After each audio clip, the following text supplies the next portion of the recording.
সাইফুল ভাই, জি ভাই। আপনার কি ডায়াবেটিস আছে? না তো ভাই, আমার তো ডায়াবেটিক নাই। তাহলে কোন জায়গায় আপনি চায়ে চিনি খান না কেন? ও আচ্ছা, আসলে আমরা তো সবাই জানি কিন্তু মানি না। সেটা হলো কি, চিনি কিন্তু একটা হোয়াইট পয়জন। চিনিকে এড়িয়ে চলা প্রত্যেকটা সুস্থ মানুষের জন্যই কর্তব্য।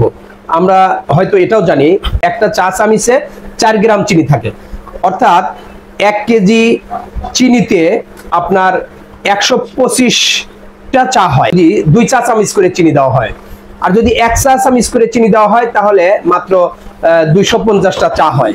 তাহলে একজন মানুষ কিন্তু সাধারণত 4-5টা চা প্রতিদিন খায়, তার মানে মাসে কিন্তু সে 1 কেজি করে চিনি খাচ্ছে, যেটা তার বডিতে ইফেক্ট করে এবং তার স্বাস্থ্যের জন্য বিরাট ক্ষতি হয়ে থাকে। এজন্য আমি চাতে চিনি খাই না, এবং চিনিযুক্ত যে কোনো খাবারই মানুষের এড়িয়ে চলা উচিত। চিনিটা হলো হোয়াইট পয়জন।